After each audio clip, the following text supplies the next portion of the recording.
Coucou, bon retour à tous sur ma chaîne. Je suis contente de vous retrouver pour cette nouvelle vidéo.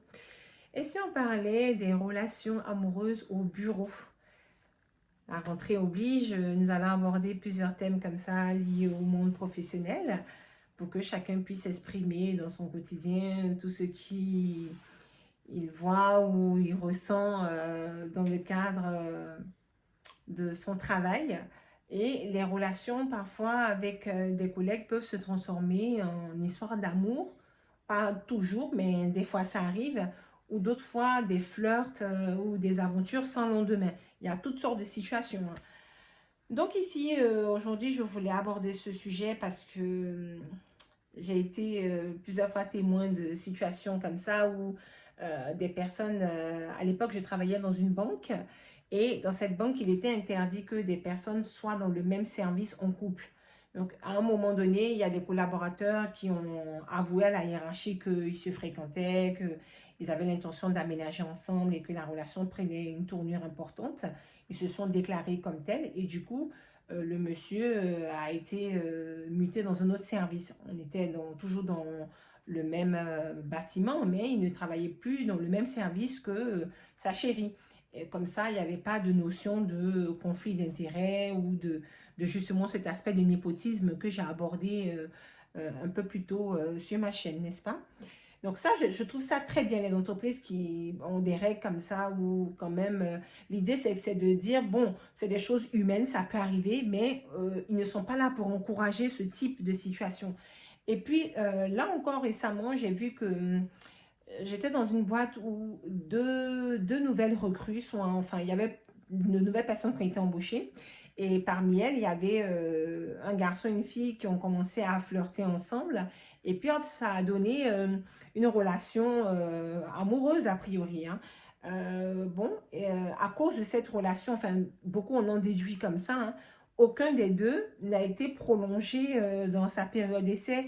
Et beaucoup supputent que c'était lié au fait qu'ils soient arrivés là et puis tombés amoureux et puis ils ont affiché comme ça ouvertement une relation amoureuse et que c'était peut-être pas la bonne chose à faire. Donc là, il y a plusieurs situations. Soit il ne donnait pas satisfaction dans le travail en tant que tel et ça a ouvert, bon, il n'y avait pas matière à les renouveler parce que c'était pas forcément les profils les plus adaptés pour ce poste. Ou alors, effectivement, le fait que tu sois une nouvelle recrue, tu arrives dans l'entreprise et que ton premier réflexe c'est de draguer ou de flirter avec d'autres nouvelles recrues, c'était pas très judicieux aussi d'une part, parce que ça peut donner l'image à l'employeur que vous êtes des personnes qui ne sont pas vraiment impliquées dans le travail et que votre esprit est ailleurs. Bon, les gens, ils te font venir pour faire une certaine tâche, on attend de toi une certaine productivité, une implication, un intérêt dans le travail. Et le fait que ton esprit soit détourné comme ça par autre chose, ça peut mettre mal à l'aise la hiérarchie. Surtout de nos jours, avec les mouvements qu'il y a eu de MeToo et de Balance ton port qui existent toujours d'ailleurs, mais qui en ce moment sont un peu moins flamboyants qu'il y a 2-3 ans en arrière où ça a été vraiment un boom, où il y a eu beaucoup de révélations. Aujourd'hui, les scandales sont moindres, voilà, parce que les plus gros ont déjà éclaté, comme on dit, hein. Mais il y a encore des restes. On entend encore des restes de choses issues de milieux des célébrités et on en tombe à chaque fois des nus, mais il n'y a pas de quoi. Vous voyez, dans notre quotidien, on est confronté à ce genre de conneries. Voilà. Parfois, au quotidien, bon, ça peut être des choses qu'on ne juge pas peut-être très graves ou on ne prend pas la mesure, mais finalement, la frontière est mince entre une relation normale d'amour et puis cette sensation de harcèlement. Pourquoi? Parce que si vous voulez, à partir du moment où des hommes se mettent à draguer des femmes dans les bureaux ou quoi que ce soit, enfin dans un cadre professionnel, un peu importe dans quel secteur d'activité, ou l'inverse, où ce soit une femme qui se met à faire de l'œil à un de ses collaborateurs, le problème c'est que quand le sentiment n'est pas partagé, c'est très malaisant pour celui qui reçoit cette attention. Admettons là, un homme vous drague sur votre lieu de travail et puis c'est quelqu'un qui ne vous plaît pas du tout, qui ne vous attire pas du tout. Tout d'un coup, votre regard change sur ce type-là. Tout d'un coup, vous n'allez plus avoir envie de travailler avec lui, si vous voulez, en duo, parce que ça va vous donner le sentiment que vous êtes en train de lui donner de faux espoirs. Même si on n'a pas envie d'être avec quelqu'un dont on sait qu'il a des sentiments pour soi, dont on sait qu'il a une attirance pour soi. C'est très, très gênant. Donc, tout ça là, la frontière est très tenue, comme j'ai dit. Mais quand c'est réciproque, ça fait donner de belles histoires d'amour. Voilà, les gens vont s'amouracher et puis bon, on ne sait pas jusqu'où ça va aller. Hein. Est-ce que c'est une relation qui va être sur du long terme ou si c'est juste une passade ou juste un coup d'un soir. Et puis même là encore, cette histoire d'aventure, pour moi, si on veut avoir une relation au bureau, autant que ce soit une relation belle et durable.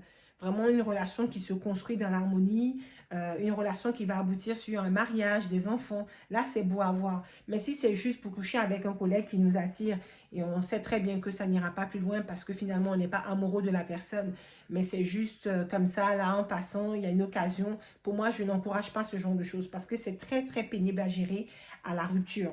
Quand il y a des situations de rupture comme ça, là, dans des couples, franchement, après, il faut gérer les frustrations de l'un ou même des deux, hein. Tout ça en milieu professionnel. Et les témoins sont les collègues qui, eux, n'ont rien demandé, qui sont là pour faire leur journée de travail et qui se retrouvent à jouer les conseillers matrimoniaux. Franchement, pour moi, ça, c'est des situations qui n'ont pas lieu d'être en milieu professionnel.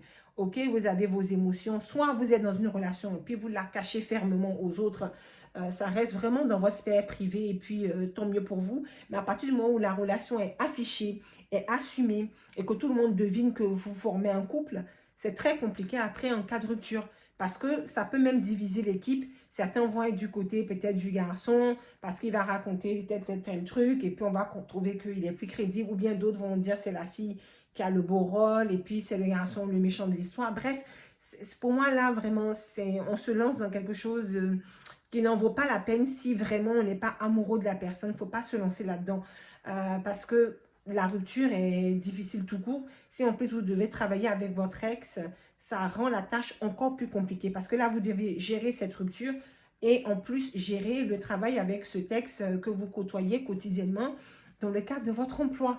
Hein? Bonjour les complications, bonjour les dégâts, comme on dit.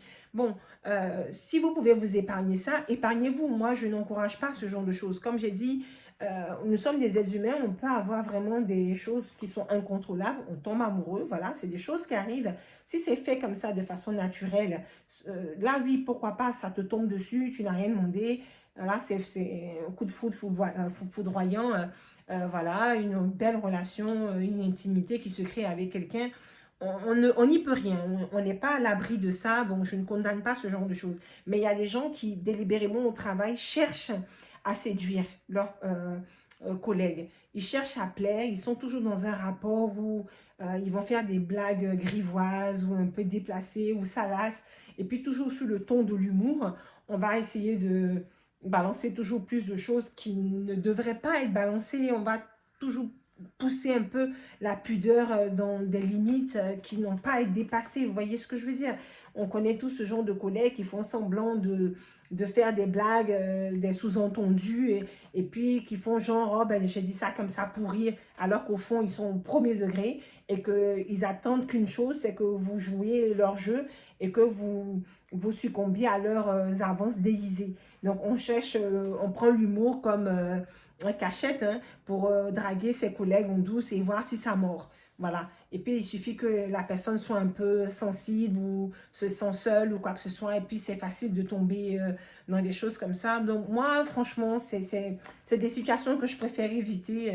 Voilà, à moins que j'ai un terrible coup de foudre pour un homme sur mon lieu de travail, vraiment spontanément, je ne vais pas me lancer dans un jeu de séduction avec un collègue parce que ces trucs-là, ça ne présage rien de bon la plupart du temps. Hein, parce que une relation, ça se construit. Bon, vous passez du temps ensemble. Si vous êtes déjà en couple et puis ensuite, vous travaillez ensemble parce que vous avez créé une boîte, vous évoluez ensemble, c'est pas la même chose que des gens qui ont travaillé ensemble au départ et ensuite qui entament la relation. Vous voyez ce que je veux dire? Voilà, parce que ça veut dire que c'est grâce au travail que vous vous êtes rencontrés. Et grâce au travail, moi j'ai entendu de très belles histoires, des histoires effectivement qui ont fini sur des mariages avec des enfants, là, génial, rien à dire, c'est top. On comprend que c'est des gens qui se sont bien trouvés. La majorité même des couples se rencontrent sur le lieu de travail, hein. C'est quelque chose de très banal. Il me semble même presque un tiers des gens qui sont en couple, ou un quart, en tout cas un grand nombre de gens en couple, se sont rencontrés sur le lieu de travail. Parfois, ils ne travaillent plus ensemble au moment où ils se mettent en couple. D'autres situations où ils travaillaient ensemble au moment où le couple s'est formé. Et puis peut-être l'un d'entre eux ou même les deux ont quitté l'entreprise en question, hein, comme ça a été le cas dans certaines situations que je vous ai racontées.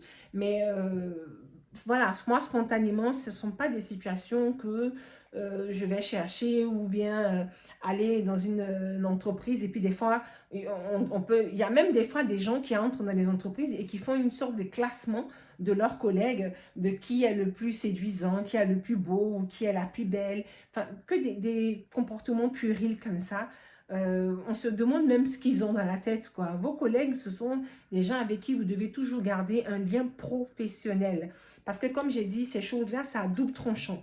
Soit ça va fonctionner et tout va bien, c'est merveilleux, c'est romantique, c'est mignon, c'est attendrissant. Les autres collègues vous regardent avec des yeux là, d'énamourés, pas de problème.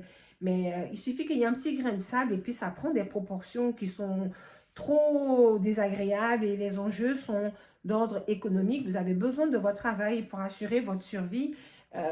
Pourquoi aller mettre tout ça en péril par rapport à des situations comme ça? Enfin, vous pouvez rencontrer des gens ailleurs, donc ce n'est pas la peine de vous focaliser uniquement sur le travail. Il y a des gens qui ne conçoivent leur relation que dans le cadre professionnel. Ils vont vouloir profiter du fait qu'ils sont dans une entreprise pour draguer tout ce qui bouge autour, au lieu d'aller voir ailleurs finalement. Parce que là, comme j'ai dit, il y a même des hommes que moi je vois qui ont eu des relations avec plusieurs femmes différentes dans la même boîte. Ou alors ils ont dragué plusieurs femmes et ils se sont pris des râteaux à chaque fois parce que ces femmes-là, soit ils étaient déjà en couple, soit elles n'étaient pas intéressées.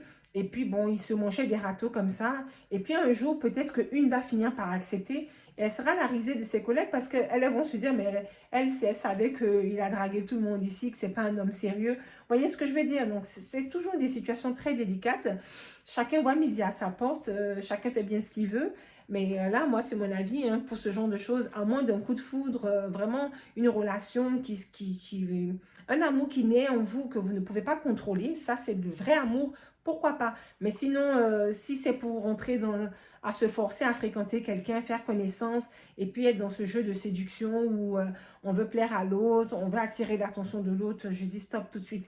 Il y a même des situations où les gens sont en couple, et puis ils viennent jouer à ces jeux malsains de séduction au travail, et ils en arrivent au point de tromper leurs partenaires respectifs en couple, et ça s'est très mal fini. Moi, j'ai entendu des faits divers où des personnes comme ça avaient des relations adultérines au sein du travail. Et puis, une fois, j'ai entendu qu'une femme est allée chez sa rivale. Elle sortait avec un monsieur sur son lieu de travail.